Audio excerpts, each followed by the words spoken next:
Do you ever feel like selling your sessions or your classes makes you sound perhaps a little pushy?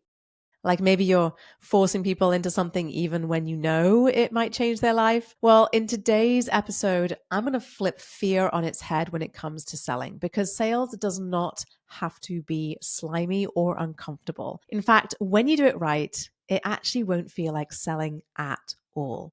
I'm diving into how you can enroll more clients with a confidence, but without the cringe. So if you want to fill your classes and your bank account without turning into a used car salesperson, keep listening. Well, hey there, and welcome back to the Pilates Business Podcast. I'm so glad you're here listening in this week. And if you're new here, welcome.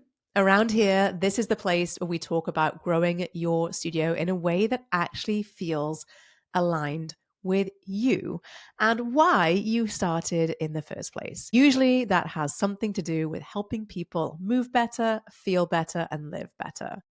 I've been coaching studio owners for over a decade now, and in that time, I've seen all the ups, all the downs, all the good and all the bad. Trust me, I really do feel like I've seen it all. And there are many things that come along very often that we need to address when it comes to being a business owner. And one of those things is the thing that we're talking about today. And this is one of the most uncomfortable topics, I think, for so many studio owners, and that is sales. Often just hearing that word probably makes some of you want to run back into the comfort zone of cueing the spine stretch forward or thinking about your next continuing education workshop. But let me say this loud and clear.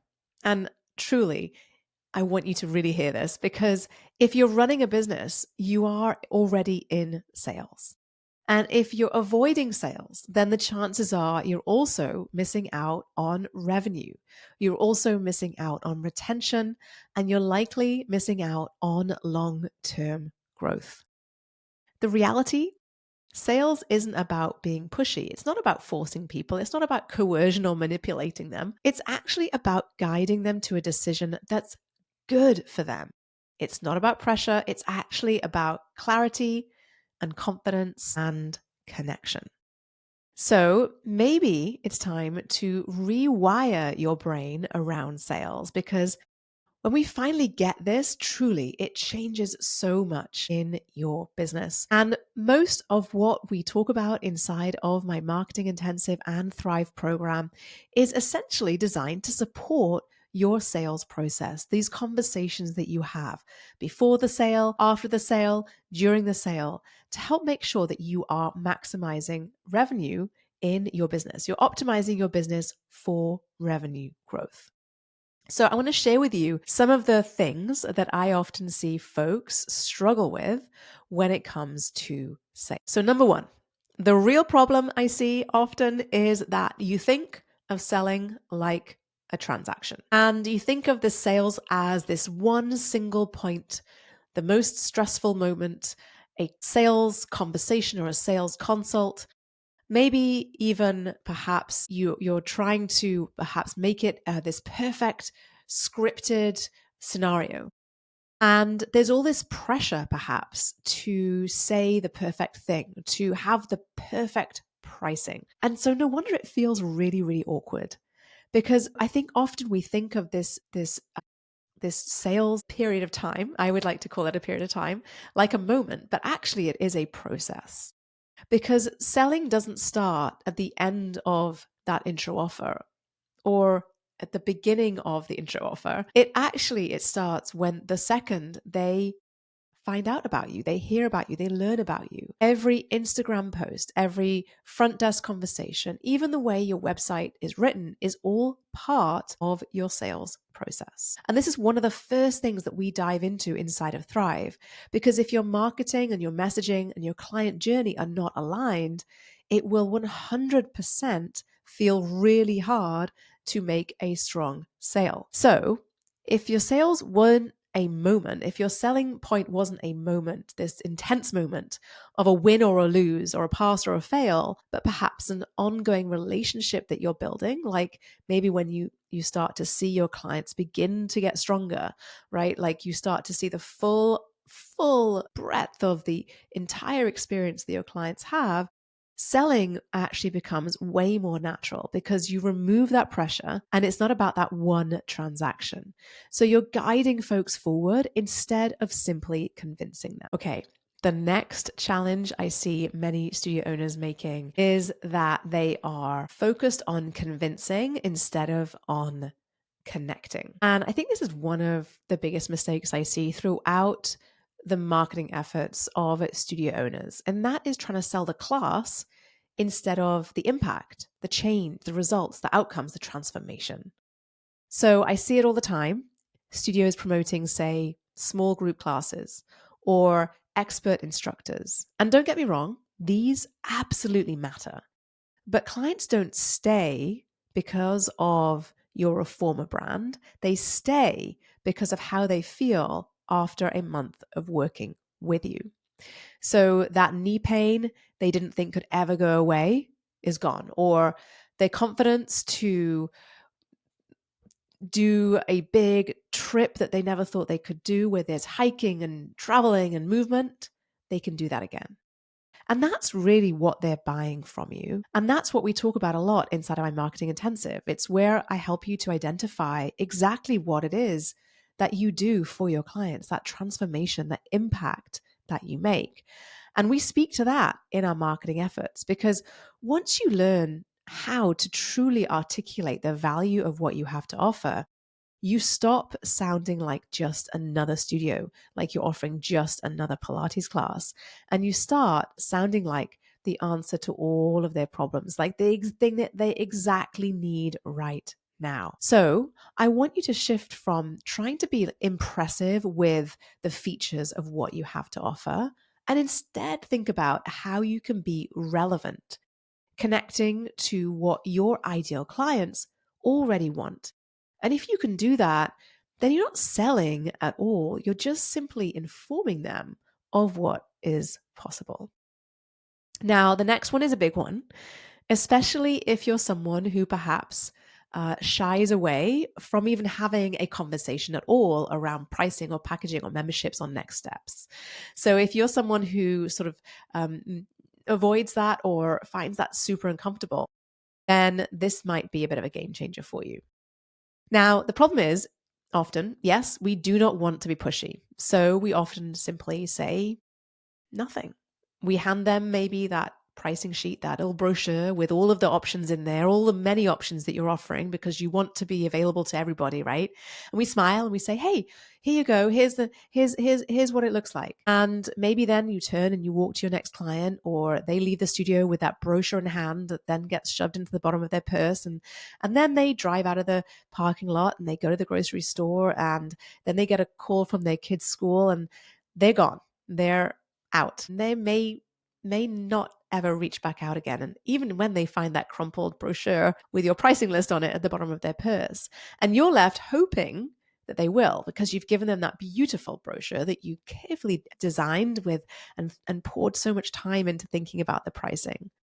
But when we don't hear from them again, we start to question a lot in our business. And we don't know why they haven't come back. We don't know whether it was the pricing or they lost that bit of paper or the kids' school called them or whatever it is. But probably in your mind, you're making up some story around that. Probably you're thinking, I wonder if it was too expensive for them. I wonder if they didn't like the classes. I wonder if I gave them perhaps the class that was too long or too short for them, or maybe I should change my schedule. Now, all of that angst can disappear if perhaps you just ask permission to tell them about what's next. So you can simply ask them, do you want to hear about how we can help you to get stronger? That's it. You're asking them for permission to share more about what you do. You're not invading their space, but you're inviting them into something.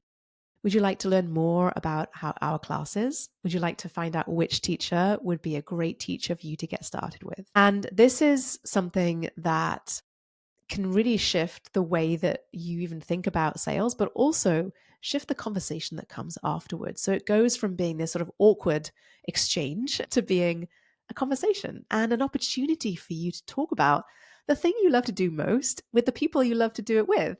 And so instead of building this sort of sense of tension and pressure, we're actually opening up the door for a values based, permission led conversation that builds trust instead of tension.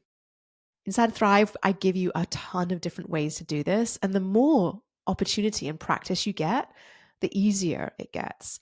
And clients love it, not because you're trying to push them over the finish line, right? It's because they're making an empowered decision and you're sharing, like I said earlier, that information with them that's going to help them to make the right decision for them, which is exactly what we want, right? Okay.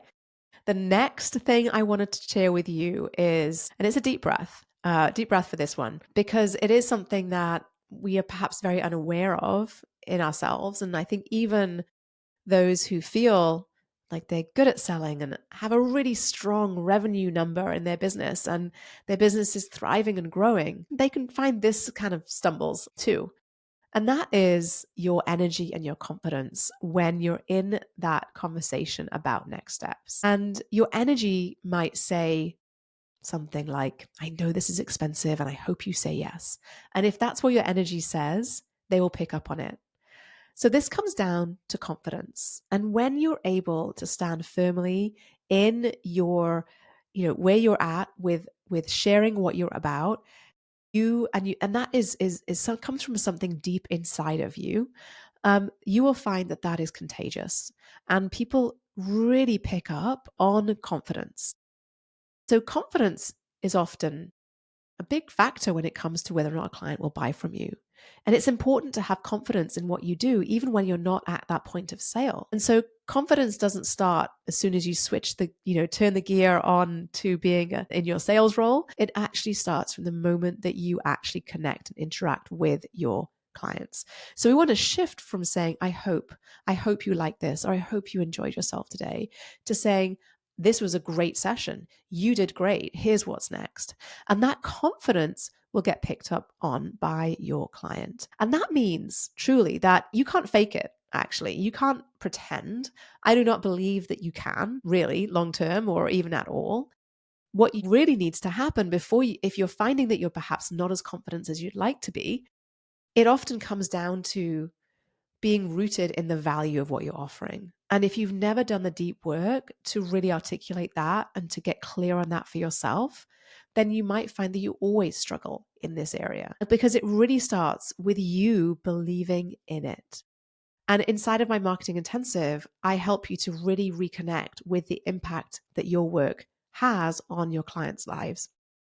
I actually take you through the process of crafting that message so that you are able to really, inside of the marketing intensive, one of the things I do is to help you to reconnect with the impact that you have on your clients' lives. And so when you come to having these conversations, you are able to truly articulate the impact that you're having. So having these conversations simply becomes sort of an educational experience for your clients so you can share with them what it is that you do. Sometimes often I find many studio owners come to me in a place where they haven't done this work or haven't done it for a really long time. And if you're ever been close to a point of burnout or overwhelmed in your business, then you may have lost the spark for what you do. And the work that we do, my goodness, it just lights people back up again. And so the next time that you're sharing your pricing or your packages, just be mindful of whether you're sounding hesitant or whether you're sounding confident and grounded. If you're hoping they say yes, or are you calmly guiding them towards something you know will help them? That confidence you have, it's contagious. And when you have it, people want in. Okay, final tip here is that selling doesn't end with a yes. Now, this one is often, really overlooked. I don't really hear anyone talking about this at all. And that is that sales doesn't end when someone signs up. In fact, that's honestly when the real sales process begins, because now you're proving that their investment was worth it. And a lot of studio owners drop the ball here. A new client signs up, and then, business as usual, normal sessions just like everyone else, no special onboarding, no excitement, no check-ins, no fanfare, nothing. And then we wonder why they disappear after 5 classes. In Thrive, we call this retention-based selling. We talk about marketing as a retention tool as well as a lead generation tool.